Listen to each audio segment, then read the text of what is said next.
Hello guys, welcome back to my YouTube channel. This video is going to be a slightly different video today. In this video I'm going to be going over a PowerPoint slides that I made for this video. So we're going to be talking about what will come next. Will inflation, deflation or hyperinflation come next? And how does gold win in all of these situations?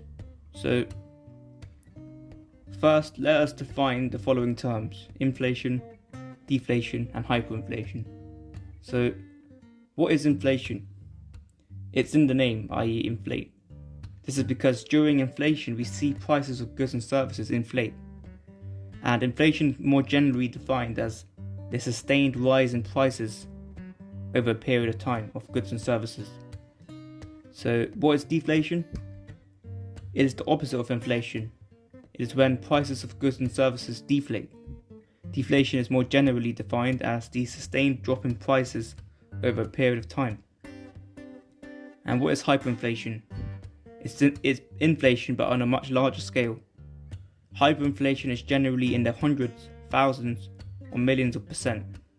So this would be inflation rates such as 256%, 4080% or 2.1 million percent. In the past we have seen inflation rates like this in countries such as Zimbabwe, Venezuela and the old Weimar Republic. So hyperinflation is a thing. But what causes each of these things? So let's start with inflation. What causes inflation? First of all, there are two types of inflation. There's nominal inflation. This is caused by central banks printing currency through quantitative easing. And this doesn't have a real effect on prices, because with nominal inflation, prices increase, but also wages increase with price increases. So real inflation is caused by increased scarcity, either by a sharp rise in population or reduced or depleted resources. This has a real effect on prices because prices increase, but not wages. But what causes each of them? Part 2. So for deflation, there is also nominal and real deflation. But the cause of deflation is when there is a popping of a massive debt bubble. What do I mean by this? Well, when people who are in debt declare bankruptcy, they wipe out all of the currency they owed from the system. Essentially, that currency gets deleted from the system, which is the opposite of printing money. So if someone owes £100,000 or $100,000 and they declare bankruptcy, that $100,000 gets wiped from the system. It's the opposite of printing currency. So with deflation, this happens on a very large scale with thousands or millions of people all defaulting or declaring bankruptcy all at the same time.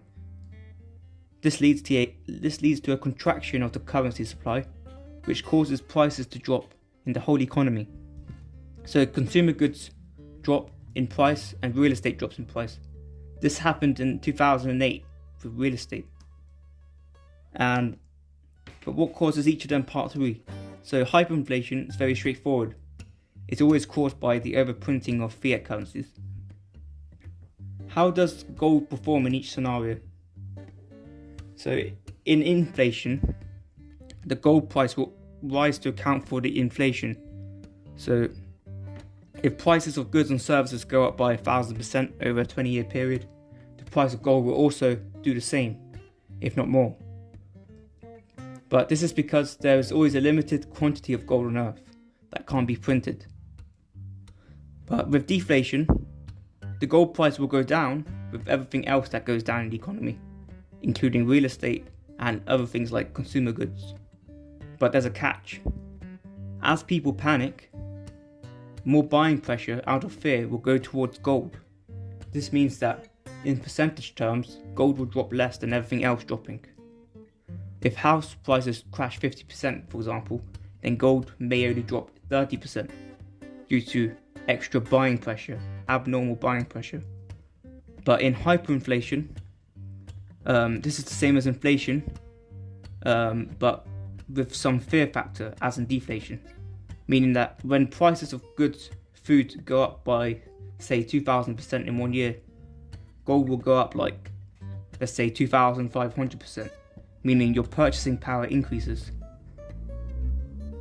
So by holding gold in each scenario, in inflation you maintain or increase your purchasing power. With deflation, you protect and significantly increase your purchasing power. With hyperinflation, you significantly increase your purchasing power if you hold gold. But which will come next? Inflation, deflation, or hyperinflation? Well, recently in the end of 2022 and now going into 2023, most central banks have been raising their base interest rates, like the Federal Reserve and the Bank of England. But only 3 of the 20 rate hike cycles didn't end in a recession.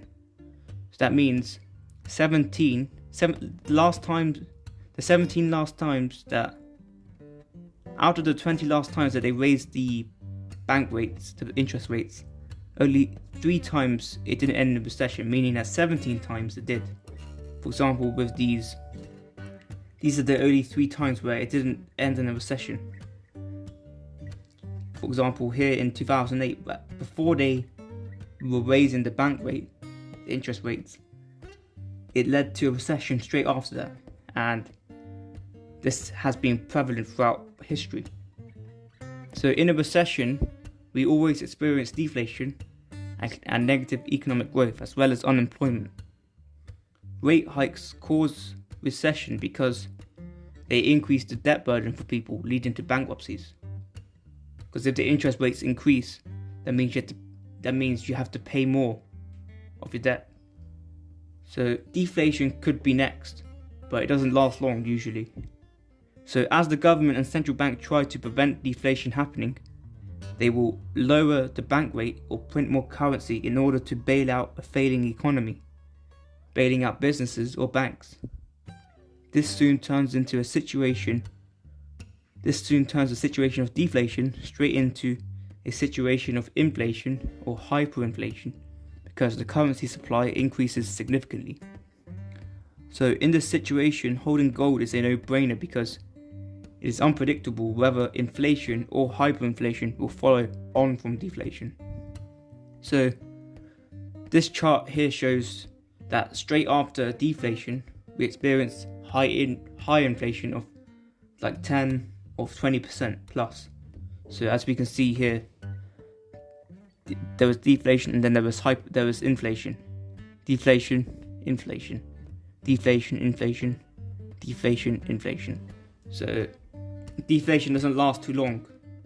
For example, here in 2008, in the 2008 financial crisis, we did experience deflation, but it didn't last the whole year. It only lasted a few months.